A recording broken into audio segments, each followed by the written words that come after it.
Find the perfect ride for you today with the New Year New Ride sales event at Guam Auto Spot. Get behind the wheel of the 2024 Outlander Sport starting at just $22,995 or only $156 per paycheck. Visit GuamAutospot.com or call 671-478-AUTO.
Find a plan that goes with your flow. Get unlimited local talk, text, and data at the most affordable rate with Unlimited Flow Postpaid, only at Docomo Pacific. Wendy's Guam is back with a great meal deal. Their 2 for $8 deal is the perfect way to satisfy both your hunger and your wallet. Mix, match, and choose any two from the Dave's single, spicy or classic chicken, and 10-piece crispy or spicy nuggets. That's right. Pick any two for just $8 only at Wendy's. Good, done right. Cold Stone Guam's Very Berry Non-Dairy is very berry delicious. This creation is deliciously made with silk, chocolate almond milk, strawberries, blueberries, and raspberries. Vegans and non-vegans alike will fall for this plant-based, vegan, dairy-free, and lactose-free frozen dessert made with silk, chocolate almond milk. Cold Stone Creamery, the ultimate ice cream experience. Good Morning Show with Troy Torres is brought to you by 76 Circle K Guam.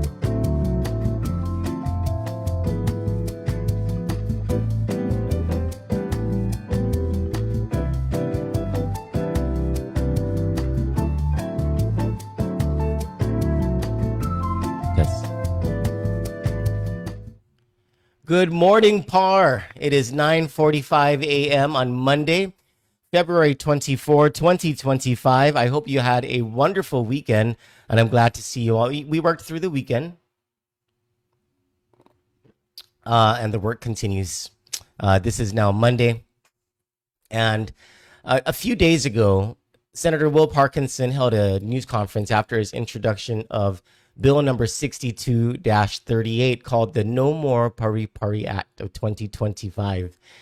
And you know, if you're my age or older, even if you're younger than me, actually, you should know the colloquial term pari pari system. It's a pejorative to describe how the phenomenon of a branch of government cronyism, and it is the wide-held belief that some or many people in the government of Guam got their jobs because they were connected through family relation or friendship to someone, colloquially known as the Pari Pari system. The term has been around for as long as I can remember, since I was a kid. From my days, being a little kid, waiting for my grandpa to relinquish the TV, the TV where he had to switch the dial, the rotary dial, and watching the Guam legislature and hearing the term Pari Pari system. Pari was the colloquial shorthand for kumpaire, which means it has to do with a reference, a relation between a man and another person who share a godchild. And now the word is par, and that it's very irritating, and it's come to have an expanded meaning. But the term pari became colloquial for, you know, it didn't have to be a term where you shared a godchild. It also meant a closeness between a man and someone else. It could be between two men, between a man and a woman. And so that's how the pejorative came along, you know, that it's that relationship between people and how that relationship skews objectivity in the appointment of government employees. And over the years, you know, I mean, we know who they are inside the government of Guam. And fraternization already is frowned upon by the law. But because of the uniqueness, how small Guam is and the uniqueness of our situation and our culture, you know, sometimes it's hard to get around this pari pari system. And yes, many times the person who you hired or you had someone else in your agency hire, being your relative, it's true that many times that was probably the best qualified person, because among the soft qualifications of many jobs is loyalty and trustworthiness and the ability to work together. And sometimes that plays in people's favors. You know, I'll give you an example of nepotism that didn't turn out bad. Former Governor Felix Camacho appointed his brother-in-law, Robert Torres, to be Justice of the Supreme Court. He's presently the Chief Justice of the Supreme Court. He's been around since the Camacho administration, and he has penned some very significant case law for the island. So there's an example of you know, how nepotism isn't necessarily bad. So what Will Parkinson wants to do is close the loopholes and all but eliminate the pari pari system. In his bill number 62-38, which the timing of which is, of course, not a coincidence at all. It happened right after news that Attorney General Douglas Moylan had hired his fiancée to be, the Attorney General's office hired Attorney General Doug Moylan's fiancée to be Douglas Moylan's chief of staff. Mr. Moylan has said that it was his chief deputy attorney general who officially and technically made the appointment. There's an example of a loophole, right, in our expectation of anti-cronyism, especially at the office of the attorney general. But Mr. Parkinson, he wants to close up these loopholes. He's saying that you cannot be hired if you are related to a person within the third degree of consanguinity or affinity, including but not limited to spouse, parent or step-parent, child or stepchild, sibling, step-sibling or half-sibling, grandparent or grandchild, aunt, uncle, niece or nephew, parent-in-law, child-in-law or sibling-in-law, and adopted child is treated as a natural child. Closing the loophole on almost every degree of possible nepotism within the government of Guam. So basically what this proposed law would say is that if you are any of those to the appointing authority of that agency to which you're applying, you cannot be hired. And if you are any of those to a person in your agency, you cannot be under that person's direct supervision. It's about time, honestly. And I get the rationalizations that, you know, sometimes you want to hire your relative because you can trust your relative. And trust is an important soft qualification of a position, especially if there are sensitive things going on. But considering that this is the government of Guam, and that we have a transparency law that the legislature has clearly said should be liberally construed in favor of transparency to a fault, there really shouldn't be much stuff hidden from the public, except when it comes to criminal investigations and things like that, or personnel matters. But also, Let me give you an example. Let me give you a practical example of how a law like this overcomes the rationalization, qualification, excuse, whatever you want to call it, that sometimes, it could be better to hire a relative.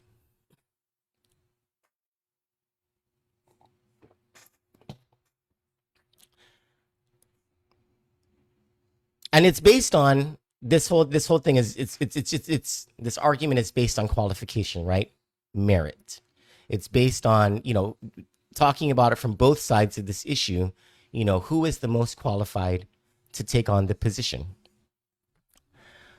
When I was in the governor's office, and we had a very small staff in communications, but because I was a very mean manager, like I had very high expectations, there was a revolving door in my communications office. I'll be the first to admit that I am not a kind manager. I gave a whole lot of leeway. Like, for example, you didn't have to be in the office 8 hours a day. My rule was you could go to your kids' sports games, parent-teacher conference, take your kids to the doctor when they're sick. If you were pregnant, I didn't have a situation like this, but if you were pregnant, I was not going to make you sign out for leave so that you could take care of your baby after you gave birth, or you needed to get some prenatal care. As long as the job was done, that was my prerequisite. As long as the job is done, I really don't care what time you clock in, what time you clock out. It actually led to employees voluntarily coming in at 6:30 in the morning and clocking out at 9 at night. So, at the end of the day, the taxpayers won. I digress. Whenever there was a vacancy, I would interview people. And I understood that, yes, there's value in the degrees that you have, the sort of education that you have, the experience that you have. But considering all the things that were necessary in the communications office, and depending on what position it was, there was a skill set that I desired that began with political savvy. And then next was the ability to be responsible and mature, meaning that if you made a mistake, you were going to say so. You were going to own up to it, and you were going to fix the mistake, because nobody needs to be in a position like that to be spending any time with vanity and with pride while a job needed to get done. And so whenever I hired people, I passed over who on paper would be the most qualified people, and I looked at soft sets. And when I look back at that, and when I try to insert myself, and so so the whole idea of the most qualified on paper doesn't always pan out. Actually, a lot of times, in my experience, it doesn't pan out at all. One of the rules that I had when I was hiring, especially in an interview or during an interview, was if the person never stuttered once, if the person had all the right answers, I knew that person was a liar and was just very good at charming people. And so I would skip over that person immediately. I know, ironic, right? In a communications office, you would think that you'd want the most articulate people. I didn't, because I thought that my theory was that if you were really good at talking, you didn't stutter, you didn't take any time to think about the next thing you were going to say, you were very likely a trained liar. And I didn't want that in my office. And so when I insert myself into that equation, the only reason I bring this up is because over the past several years in Kandit, I've been asked several times, would I be willing to go back to that job as communications director? People have said, you were a good communications director. You should think about doing that again. What if Mike St. Nicholas won? Would you agree to be his communications director? Or what if whatever, right? And my answer has been the same. Absolutely not. Because even though I might be the most qualified person on paper, or very close to, being up there because of the experience I already had, because of the work that I already did, doesn't mean that right now I qualify at all for that position. And I'll tell you why. It's because the political savvy that I had back in 2010 to 2014 no longer applies. It's more than a decade later. I'm past my prime. There are younger people who on paper have never had the experience that I had, but would be far more qualified than me simply because they have a fresh perspective, simply because they understand this growing generation far more than I do.